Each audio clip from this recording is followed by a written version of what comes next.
brief summary of what I found in those areas. And one paper was published a year ago in the Journal of Consumer Affairs. Some of the other papers I'm referring to here are still in the bottleneck. They're in press. But one of the things I found was that consumers pretty much misinterpret these signals. They look at privacy seals, and what most often happens is the privacy seal will actually increase disclosure and trust. And so that even if there's no privacy policy, there's absolutely no information about what the website actually does, a typical consumer will say, this website, a trustee seal is a signal that this website is less likely to collect my information and then go share it with others. That's absolutely false. Because what those privacy seals indicate is that web proprietor purchased the right to use the seal and post it and has agreed to abide by the Federal Trade Commission's Fair Information Practice Standards. Those Fair Information Practice Standards say nothing about how much data you can or cannot collect. It only says that a web proprietor needs to post, or should post, what they intend to collect, how they intend to collect it, who they're going to share it with, and a few other things. So basically, they're really not rules of conduct. They're rules of notice. So the Fair Practice Standards are really rules of how a web proprietor should inform Internet users about what they're doing. But people look at a trustee seal and they see the good housekeeping seal of approval. Oh, this is a safe place. So that's not true.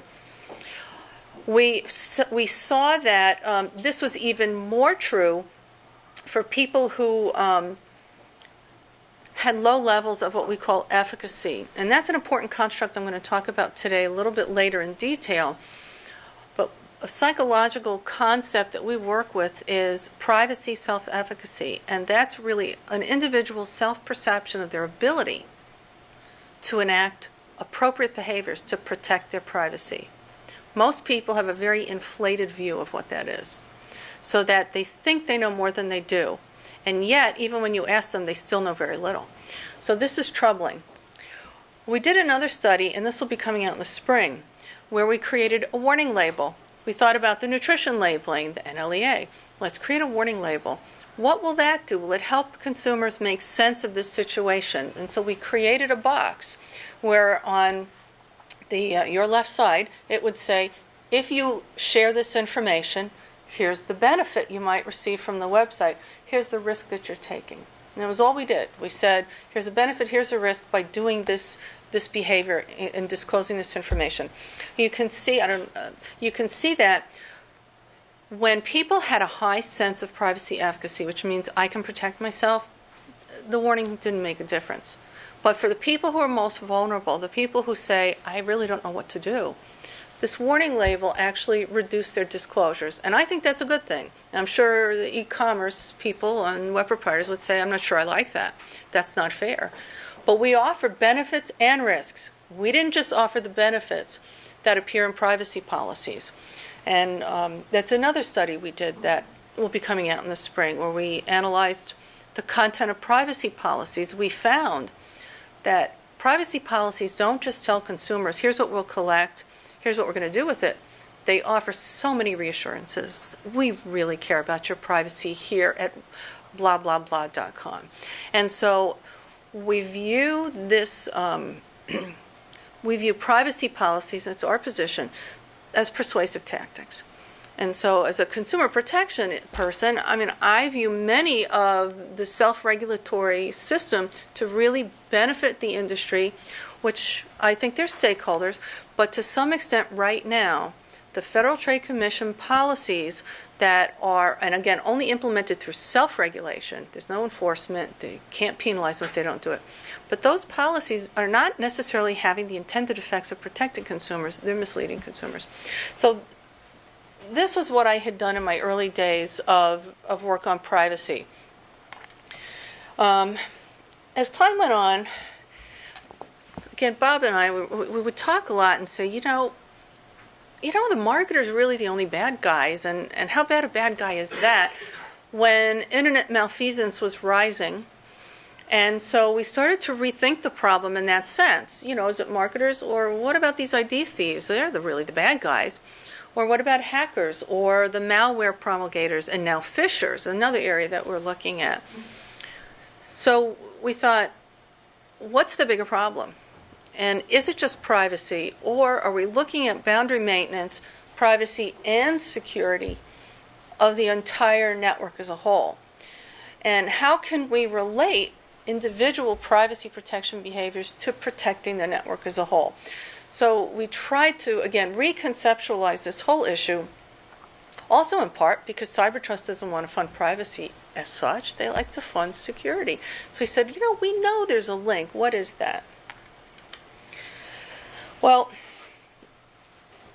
the framework that we're using really sort of speaks to the notion that if we're to really study privacy and security, there should be some kind of triangulation here, where we know we've studied how how policy and regulation is having effects or not having effects. You guys study all the technological solutions. But what's really missing still is how internet user behaviors, and that's what is their response to the regulatory solutions, which I have looked at, but then what about response to the technical solutions?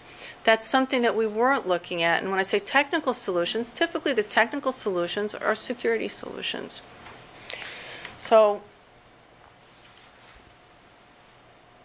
we conceptualize this as the network commons, and we coined the term, because I'm a marketing person, coined it iSafety before anybody else used it, but we didn't copyright it, so go figure.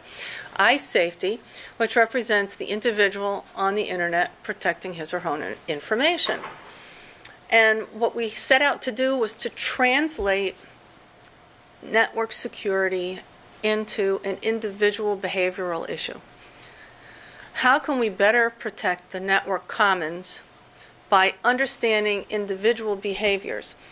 I mean, if you think about it, there probably would be no virus problems if people didn't send them on. If every individual knew how to not pick up a worm or a virus, and I don't even know the difference between worms and Trojans and all of this stuff, so don't ask me, but I don't need to. What I know is what I shouldn't do if I want to get one. You know how to wash your hands to not get a cold. So what do you do to not catch a virus and spread it? What are those things? So if each and every individual understood his or her role, they would not only protect themselves, but we'd actually be protecting each other. So we try to look at the problem in this way and translate those issues into individual issues. Okay. So the focus then that we took was to understand privacy and security, again, as boundary maintenance. And boundary maintenance means, how does an individual work with their computer to manage and control what comes in and what goes out? So some of that is information, and usually related to that information will also be some type of security violation. So they really go hand in hand. And we thought that what we really wanted to do was to examine how human behaviors related to not just the technical fixes, but also just the everyday things. So basically having this, like, again, the triangle between a technical fix, a policy effort, and what the individual does with all this information. Okay. And I think this, to me, describes it in very basic terms. If you I don't know if you've seen Field of Dreams with Kevin Costner. And he's a farmer, and he hears voices. And they say, if you build it, they will come. And he's supposed to build the baseball field. And then all the ghosts of the great baseball players come down to earth to play baseball for him. And I thought in my mind, because I'm a movie buff, so of course I think in these terms, well, if you build it, will they come? Okay, so you build a better mousetrap, you build a better firewall. Who's going to use it? Is it really, it only works as well as the person who's actually going to work with that firewall. So technical solutions are essential. But what I'm focused on is, will people adopt them? Will they use them? And what can we do to encourage people to do that, to participate in their own self-protection?